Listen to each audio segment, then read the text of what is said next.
Greetings and salutations, this is Jason Silverain, and today I'm bringing you Armello. What I like to think is 3 parts board game, 1 part RPG. Brilliant little digital board game, which, as I describe the history of it and go through that, is quite a little tale. I'm going to start the cutscene in the background for the intro here. It's a beautiful piece of work. I love how it's been described as a mixture of Settlers of Catan meets Studio Ghibli. Now, I'm just going to start this going. And Armello was initially a Kickstarter back in 2014, about April, May, and succeeded quite well. It also got a bit of funding due to its Australian roots, as it's developed and published by League of Geeks, which is an absolute brilliant name for a developer. Now, after its initial Kickstarter, it was due to be released on tablet and Steam and Good Old Games, which is a wonderful selection of areas to go through. It's still not quite released on tablet yet, but that should be happening sometime this year. And when that occurs, some of the backer bonuses will be available as bonus DLC as well. So I'm looking forward to that, and that will give me access to a group of new characters called the Bandit Clan. Now, this was released in September 2015 on Steam and Good Old Games, and since then it's actually had a pretty decent community. It's got a very solid tutorial mode. It's one of the best tutorial modes I've played. It's got enough background story about the game itself, and it's informative and doesn't leave you confused. And as by doing this, you go through each character which you can play as. Well, the 4 basic characters, there's 8 characters by default. And you pick up a new thing each time. Now, options-wise, it's pretty basic. There's not much you can really do to customize your game here. Well, not in terms of hardware. And controls, you don't really need this. It's all done through the mouse anyway. Now, it does have one sin that I don't like, and that's the online shop. There's a lot of events that happen, and you can unlock things by you can unlock new dice skins by playing online. You can get these drops of these various keys and lockboxes. Also, but there's a lot of costume DLC, which is about £6 each. The actual game itself is about £15, so that's really good. But don't expect cheap DLC. The cheapest you'll get is about £7, unless you just want a dice skin. You can see £2, £2.40. I managed to get it on the 10% off deal, and that was well worth it. The Usurpers DLC especially is well worth the price, having an extra 4 characters, all of which are quite unique. But you can see, that's like £5.60 for just a single skin. And heck, just having different seasons for the board was costly.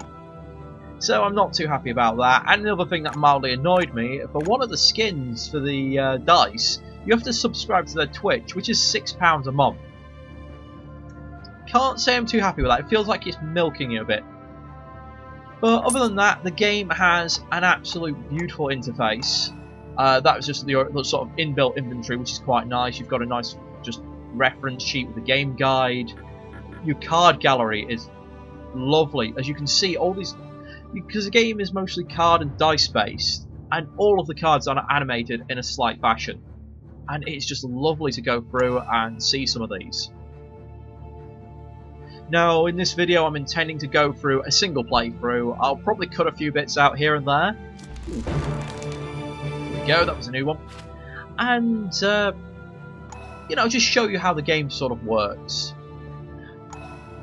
So let's go with a new game. Custom game gives you quite a lot of options, but you can't unlock anything in custom games. But you can change the sort of the amount of turns you'll have, what sort of equipment you start with. But right now, I'll just sort of introduce the characters. These 4 are the DLC characters, and they're all quite handy. So you have a handful of stats. Fight is obviously used for combating different characters. Body is essentially your HP, but is also used for a few events. Wit allows you to hold more cards in your hand, and also is used for certain effects. You get these things called perils, which are essentially a hazard in the game, and more often than not you will need to roll dice equal to your wit score, or only have a percentage chance of succeeding with your wit score, and spirit as magic, which affects how much mana you have or magic you get, so you can how many spells you can cast. And each character has their own unique ability. So you've got the Wolf Clan, the Rat Clan, the Bear Clan, and the Rabbit Clan. I'm actually a big fan of the Rabbit Clan. I think they're pretty much adorable, and they very much suit my style of play. This guy, Screwloose, is hilarious, because he can just keep getting equipment, and then just swapping it in and out, rather than having to sacrifice pieces of equipment. Unfortunately, he's not very good at magic, and his wits suffer a bit, but he's rather tanky, so... and one of my favourites, probably my favourite character design is this particular character. I just love everything, and she's all about picking up settlements and just getting money. So what the heck, I'm gonna go for you. And you have these rings that mean you get certain buffs at the start. I'm going to go for a settlement rush, but you earn these by playing a certain amount of games, like complete 5 games with the Rabbit Clan Hero, complete 10, and you don't have to win those, you just have to play them. So, see, let's go for trying to get lots of money from the settlements. Again, with this, you get different things depending on what you do. I mean, I've not played any public multiplayer games yet, and if I want to unlock random skins and things like that for my dice, I have to go into public multiplayer, which I may do sooner or later. But it's actually relatively solid AI, so you can actually play this by yourself. I've not yet achieved a rot victory, and I'll explain the victory conditions in just a moment. But let's see what I get. Starting with prestige is very tempting. Healing every night is also tempting. Let's go with a bonus prestige for now. Let's get into the game. The Lion King essentially united Armello. And united the clans made the kingdom. Unfortunately, he was contaminated with this horrible... None of you shall rule. Horrible wasting entity called the Rot, which is slowly driving him insane. And also there's these ancient creatures which just destroy the land, which are fueled by the Rot. We're trying to essentially rebel, and the way you can win is either A, get corrupted by the Rot yourself and become gain a Rot victory. Basically, that's when you gain enough Rot that you can overpower the king in combat. There's also Regicide, which is you essentially go up and assassinate the king. Prestige victory is essentially as the king slowly dies each round, which limits the number of turns there are in the game. If he dies without anyone assassinating him, the person who has the most prestige at the end of the game wins. And finally, there's a Spirit Stones victory. If you collect 4 Spirit Stones and get to the king, you can purge the rot from his body. It doesn't survive the experience, but you save the land. So let's have a look. You get these quests, which are really nice. And you get about 4 or 5 quests before you get a final one that lets you take on the king. Now, the Lionheart Breastplate is an amazing bit of kit, but as a mostly trickery-based hero, I'll be going for the Blacksmith and that event. Now, no matter what happens, even if I fail the event, I still get stat buffs. And I can review my hero's abilities and what they're equipped with, and also my opponent's abilities and what they're equipped with, which is really nice and very handy. Wow, everyone went for the starting prestige. That's going to make it very difficult. But then you also have equipment. Now, I got Wild Sap. That's just a usable piece of equipment. That'll heal me. It doesn't look like I've actually got any equipment or party members. What I have is magic spells, which all grant different abilities. Trickery cards, which usually cost money to use.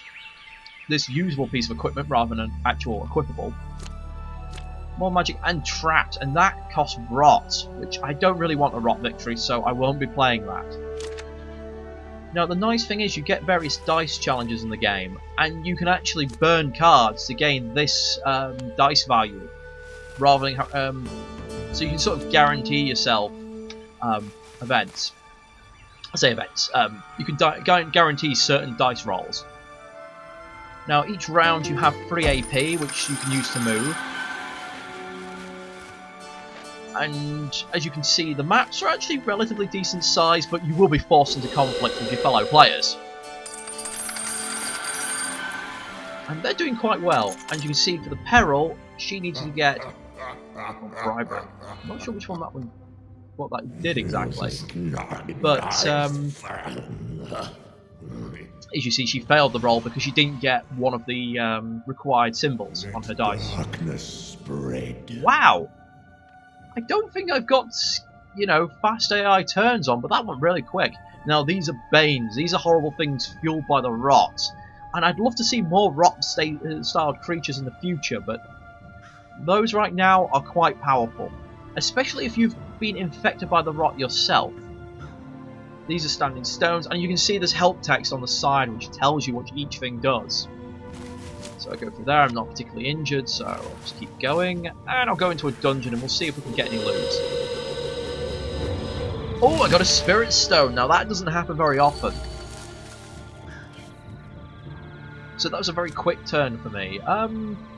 You gain... I should have mentioned that turns are based into 2 rounds. You have the day cycle and the night cycle. Night cycle, you sort of replenish your magic. In a day cycle, you get gold equivalent to how many settlements you have.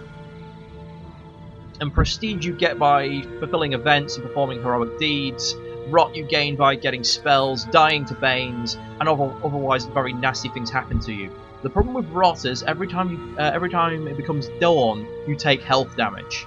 Dying isn't a particularly bad thing in this game. You just respawn back at your territories, but it still can really mess you around. So I'm going to play a trap. Now, who am I worried about? Well, the AI tend to... I'll put it there. I'm going to avoid going through the swamps anyway, but the AI tends to be more willy-nilly with throwing their health away.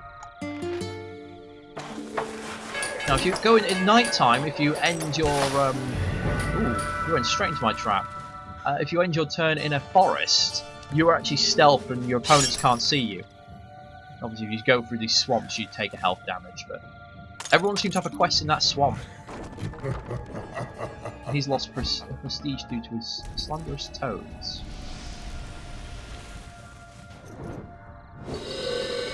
So, lots going on. It's been actually very fast. I've not really had a chance to catch up with what the AI are doing. But you see, the king has health here, and he loses a health every dawn because he's infected with the rot. Which means it naturally limits the amount of turns in the game. So it is. Oh, and each day, whoever's got the most prestige can have the king do a declaration. So this time we've got Cursed Lands, which makes perils, these events, a lot more difficult.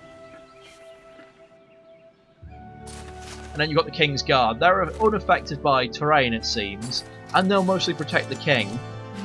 Also, if you attack them, you have a bounty put on your head. Ooh, Tower Shield. Nice.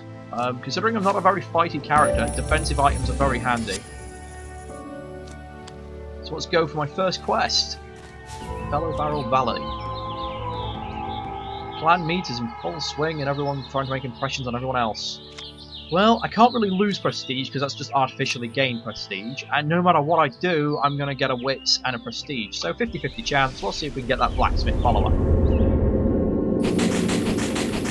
Oh yes, we got him. I really like that as just a way of showing your chances. So I've got my blacksmith. Ooh, equip please. In battle, plus 1 sword, shield. Let me look. The cards equipped with those symbols, so I'll get a bonus shield. So I'm going to get very defensive and tanky. Go. And I'll find out where my next quest is in a moment.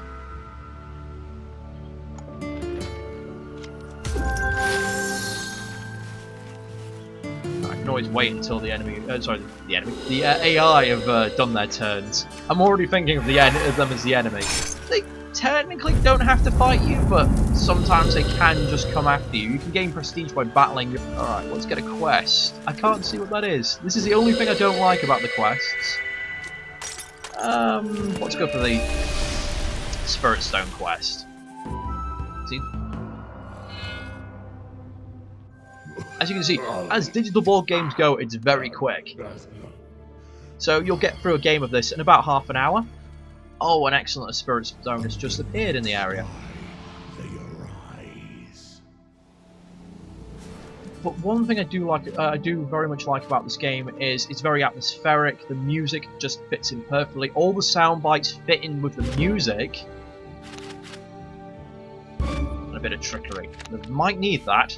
Kingsguard can get in the way at times. Let's give myself a bit of offensive power. Grab that Spirit Stone. This was not the victory condition I was going to aim for, but it's going quite well. Now, I'll avoid that for now. I would like to try and go for that settlement, but it's probably not worth it. Mountains also at this moment are a pain, because I'll use 2 of my free action points to walk into. So again, that's also not ideal. And these Banes will probably destroy me if I go after them. So, they've had their go already.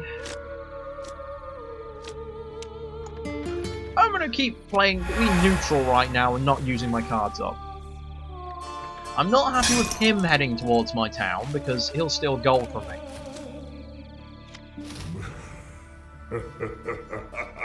Well, if I'm lucky, they'll just go clout each other. Now you can choose to have the camera follow the AI on each person's turn, or you can have it on free camera like I've had so far. This has been a relatively peaceful game. Granted, some players do have the rods, but they've not really gone offensive yet. Oh, everyone gets stealth.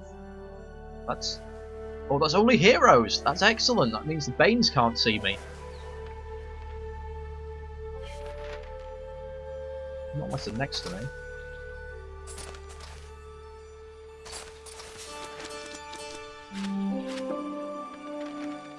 Go with a spell. I might need that, considering my plans to assault one of these Banes. Yes, let's go for that. Let's cast it now, so I'll get my magic back during the night. Go here. Go into the dungeon. Get some gold. And do I have anything that can improve my attempt? Yeah, why not?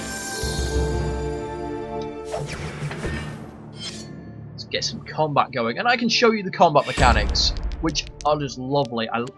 Now, thankfully, thanks to my equipment, I get like this bonus dice.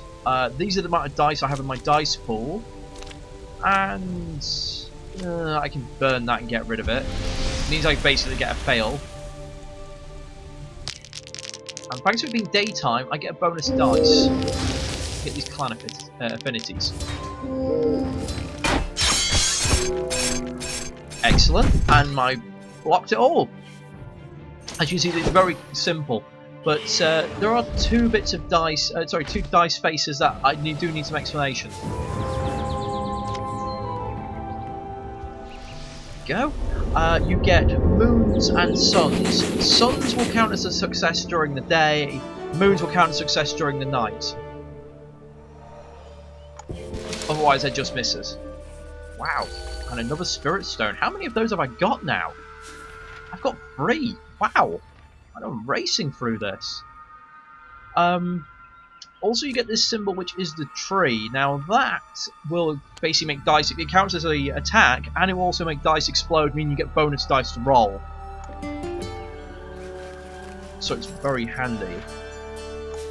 Okay, let's get the information. Oh, if we get another Spirit Stone, I could go for the Masquerade Mask. That's not bad. I don't have much magic, so I'm just going to go for the Vault.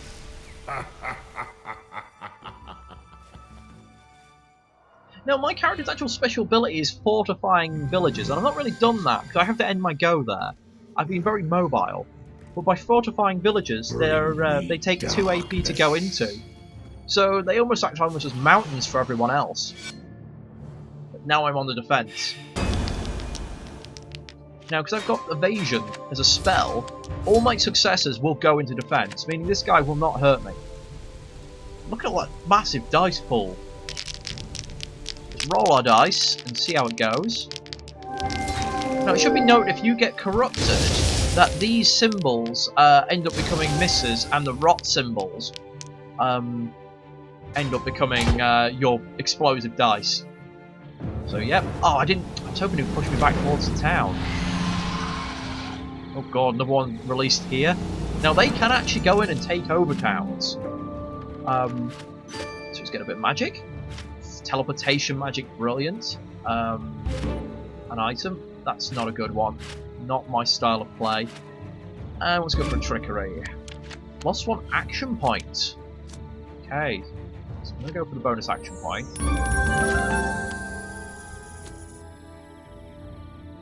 I'm going to teleport to that town. Capture it. And now I've still got all that AP.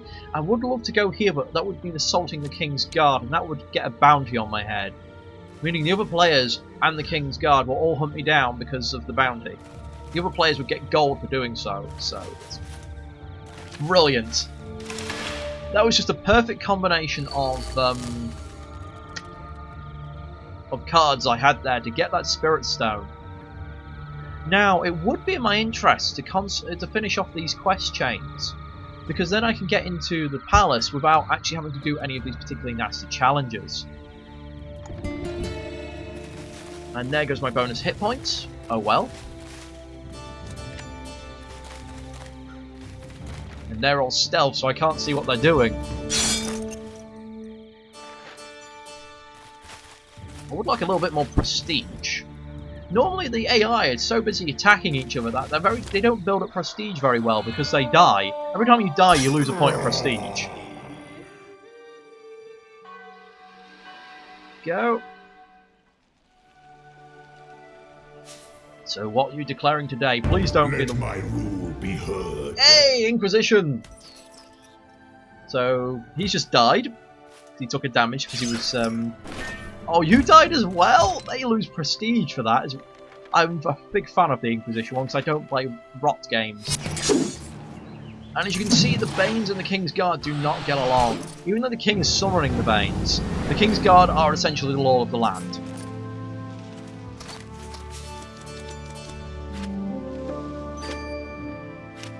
Okay, evade, and... let's go for an equipment card. Wow. Okay, I've not had that card before, so that's nice. I could take a damage. I'm trying to see, so 1... Yeah, let's take a damage for going through the swamp. And get to the town.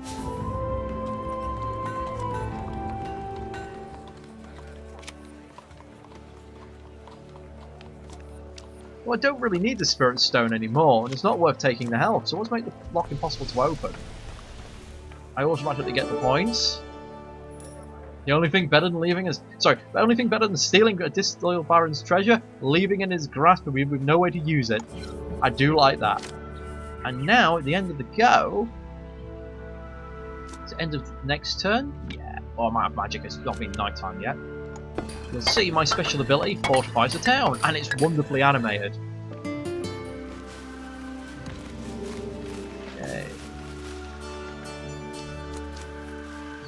This Spirit Zone or Bane's Claw. Bane's Claw is actually very useful. It means it'll keep the Banes off my back. They can still fight back if I attack them, but it means they won't hunt me down. Oh! Ow! It's only 1 damage, but that's vicious. What's your problem? Probably sees me as the next biggest threat. I am worried the King's going to die before I can actually get into the castle, though. Darkness, hero. And that town's now been terrorized by Banes. Now, when a town's been terrorized, if you capture that town by going into it, you actually gain prestige. Oh, the Bane and the King's Guard killed each other. But I love how each round more and more Banes suddenly appear, and it's almost like, yes, the rot is coming back to the land. It's actually a big problem. Magic. Ooh, no, I don't want summoning Banes. Scouting. Well, I'm going to scout here. There you are. I don't want to accidentally walk into them. Now, I could attack them. She's got 7 prestige.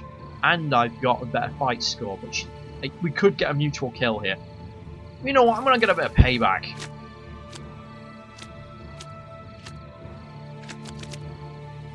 I'm going to cast Evade on me. And I'm going to go for a bit of player versus player combat. Because I can also burn these dice I don't want. Oh, I should have checked her equipment really before attacking, but... Oh, get rid of you, get rid of you. Ooh. That's not great. But I've got a dice explosion. It might... Oh, this might be a mutual kill. This is going to be a mutual kill.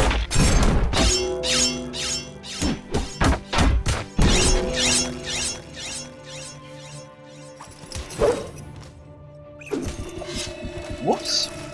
Gaining prestige, lose a prestige. Not much changes. But I am now safely in my warren and I can't be attacked.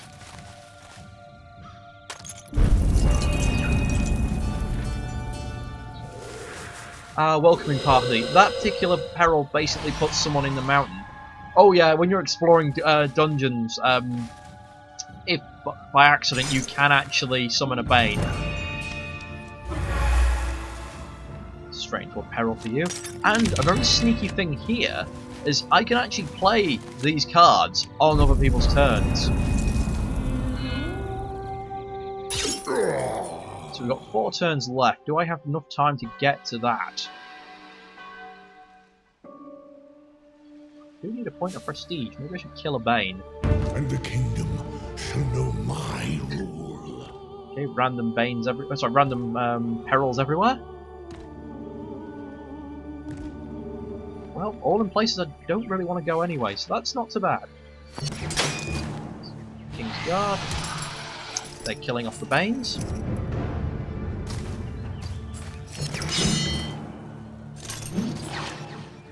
Now, another thing I could do, rather than... I could end this, try and end this right now. It's risky, but I've got a plan. Not great. It's alright. Wow, I've got all these shield icons. Ah. Okay. 2, 3. Now, my plan is, I'm going to go through this dungeon and hopefully not summon a Bane. I'm then going to use the expendables, the 4 adventuring souls, to try and reduce the difficulty of the peril in the palace gardens here and just go for it. Just see if I can get into the garden. Ooh! Double kills again! See, I'm used to seeing that a lot earlier in the game, but you can have it that near the end of the game, the AI starts hunting each other down. What have you got? Be a bit nosy and check your equipment. Oh, wow. Oh, and she's gone straight for me. Well, you know what?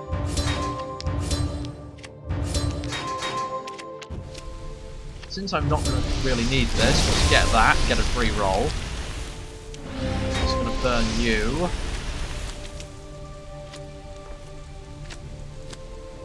I'm going to burn you, and I'm going to roll. So you're not going to kill me this time. We're not going to kill each other at all. I love the little animation style in the fights.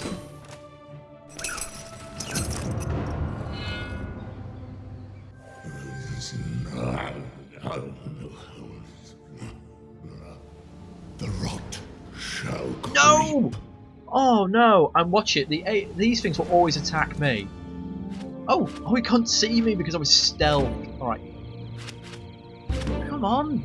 Well, that's not bad, but it's not what I want. I wanted some swords. I wanted some crossed swords. Oh my. Damn it. No luck on finding that offensive equipment. Okay, we'll go here. We're going to use Spendables. Can't I use this on the palace? I guess not. Alright. Can't get into the royal palace from this place, so I'm going to have to go into the mountains, but that'll give me a bit of defense from my somewhat aggravating AI. So here we go again.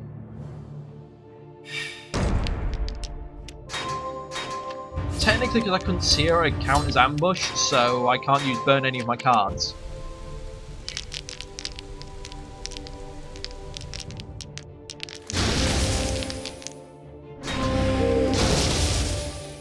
And I think Karma is striking most harshly here. And again, someone's going to die eventually.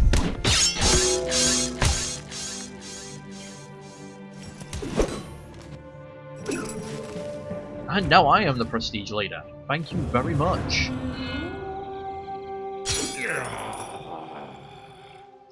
So what are my choices today? A new law? Why, yes. Everyone suffers -3 prestige? Bounties on everyone's heads. Supreme Court, I think. Let my rule be heard.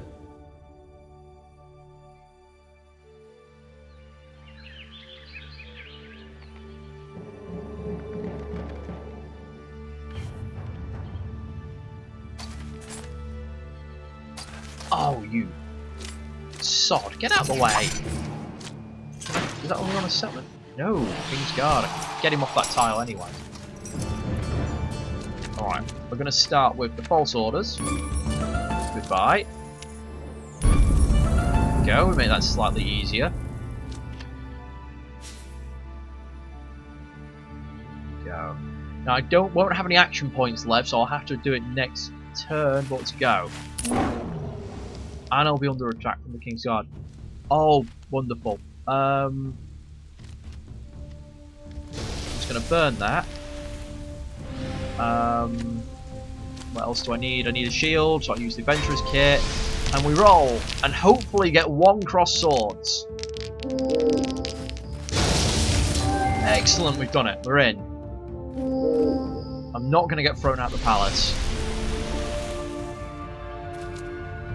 For the next couple of turns, I'm good. I mean, I'm out of range. There we go. So I'm going to be healing as well, so if I take any damage, it won't be too bad.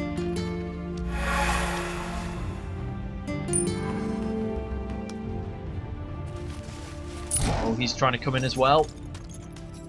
Didn't quite succeed though, and now he's got a bounty on his head.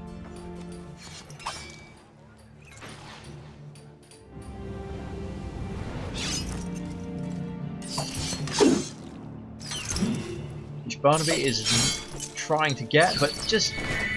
well, he got the bounty at least. But at least once you die, your bounty's cleared. So sometimes you can... it's actually strategic to die at points in this game. For example, if you're going for a rot victory, because Banes give you rot every time you die to them, it's actually a solid tactic to suicide against Banes to get as much rot built up as possible. Bring me darkness. God, this map's just swarming with them now. Alright.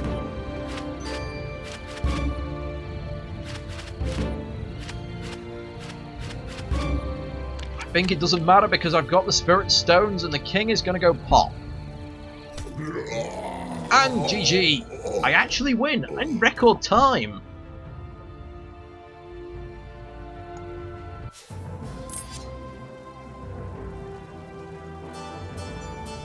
And you get these little accolades, which how you get them hasn't been revealed by the developers so far. They've been wanting to keep it a secret so players will find out themselves. But the problem that's had a bit of a backlash because some people have said, look, we've tried to find consistencies between this and it's not quite worked so far. So now people are just starting to ignore them. I still kind of like them. It's one of the things I think Smash lost out when they took them out. So having this sort of thing in a game is always nice. Well, this is Armello in a nutshell. I hope you've really enjoyed it. I certainly have. I really recommend picking it up. And hopefully in the future I'll maybe do a few more games of this against actual people online in the public multiplayer. If anyone's interested in actually having a game, leave a message. I'd love to hear from you. But as always... Oh, that's new. Well played. Good day, everyone.